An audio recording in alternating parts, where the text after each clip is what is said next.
Então, continuando a pergunta do Jonathan, Rafael, sendo imperfeitos, não é natural julgar? Então, exatamente, é a nossa imperfeição que julga. É como se fosse assim, a gente julga, porque o que é julgamento, né? É assumir um ponto de vista como certo. Tem uma história, cinco pessoas cegas foram conhecer o que era um elefante.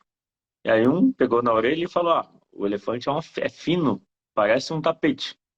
O outro pegou o rabo e falou, o elefante parece um espanador, parece uma cobra.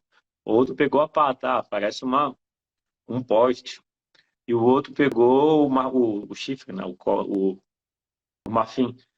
É apontado, parece uma lança. O outro pegou, sei lá, as costas, a barriga. Nossa, ele é grande, é gigante. Então, de novo, é uma questão bem sutil, é bem subjetiva. Mas o julgamento é pegar um ponto de vista como certo. Se você juntar duas pessoas, não é possível ter um ponto de vista. Duas pessoas presenciando o mesmo acontecimento vai ter pontos de vista diferentes sobre o mesmo fato. Então, a ideia do julgamento é uma ideia sutil. Não é uma questão assim de abrir mão do julgamento, não é abrir mão da sua opinião. Abrir mão do julgamento está mais no aspecto que a gente está trazendo aqui nessa live sobre pegar leve consigo mesmo. Perceber que o julgamento que a gente tem em relação ao outro, a gente tem em relação a gente. Quanto mais julgamento a gente acumula, e a gente é educado para julgar, mais sofrimento a gente acumula. Porque é como se a gente se separasse da gente. A gente se vê no outro. Aquilo que incomoda no outro, aquilo que incomoda na gente, que a gente vê no outro, a gente não aceita na gente. Na constelação familiar, o que eu ajudo as pessoas a fazer numa sessão de constelação familiar é exatamente aceitar esse outro que não se aceita. Os conflitos são julgamentos que a gente tem. De novo, uma constelação, uma coisa que precisa fazer para começar uma constelação é abrir mão de julgar. Aquela frase, né? Você prefere estar certo ou ser feliz, né? Certo é o julgamento, né? Porque o julgamento está no nível intelectual. A gente tem um nível pensamento, mas também tem um nível sentimento. Quando a gente se apega ao julgamento de certo e errado, às vezes o sentimento fala outra coisa. E a gente pode se forçar a um caminho que é um caminho só intelectual, sem coração, sem sentido. Às vezes, por uma necessidade de segurança, uma necessidade de se sentir protegido, a gente deixa de seguir o caminho do coração, porque a gente julga que o coração não é certo. Mas o caminho seria o caminho que integra os dois. O caminho para seguir na vida é um caminho que leva o que a gente gosta em consideração, mas também o que a gente julga que é melhor. A ideia não é abrir mão do julgamento, de não ter nenhum julgamento, mas é perceber que tem julgamento que impede você de ser tudo o que você poderia ser. Então é nesse sentido a proposta de falar sobre julgamento.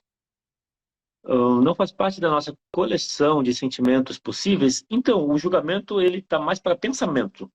Eu não diria que ele é um sentimento, mas eu entendo que tem um sentimento por trás. Por exemplo, quando alguém faz algo que a gente julga errado, a gente sente raiva.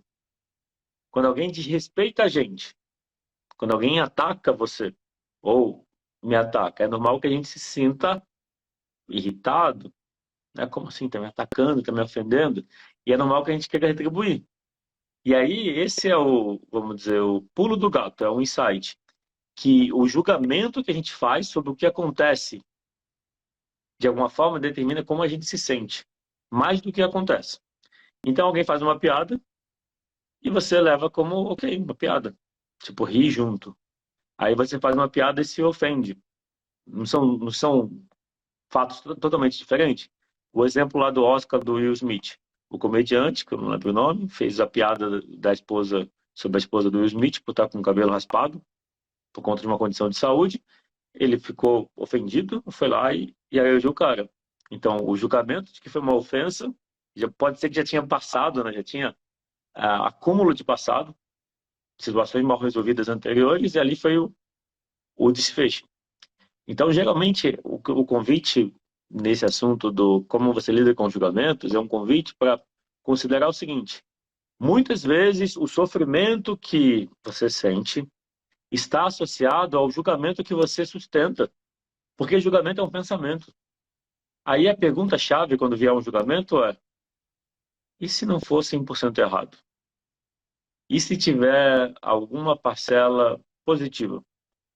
De novo, eu não estou pegando casos extremos, né? Porque alguém pode argumentar: ah, mas existem casos extremos? Como falar sobre quem mata alguém? Ok, não é nesse ponto do não julgar sobre certo e errado. Existem regras para se conviver em sociedade, então não, também não é. Quando a gente se propõe a falar sobre o julgamento, é no nível mais sutil, no nível mais do dia a dia, no nível do diálogo que você sustenta com você mesmo. Então, esse é o convite, é pensar no seu diálogo. Não é abrir mão de, ah, então não tem nenhum julgamento, então as pessoas podem quebrar tudo, matar quem quiser, coisa assim. Não é nesse nível, não é sem extrapolar. É mais no aspecto do dia a dia. No seu dia a dia, vivendo o que você vive, fazendo o que você faz, como você lida com o julgamento? Quando você erra, como você julga? Quando o outro erra, como você lida com esse julgamento? Porque existem níveis diferentes de reação em relação ao que acontece. Você pode julgar. É que o julgamento, uma coisa que eu percebo comigo é a mente continua julgando. Acho que a nossa mente só para de julgar se a gente estiver iluminado. Iluminado quer dizer conectado com a nossa fonte original, com o nosso ser, com a nossa essência.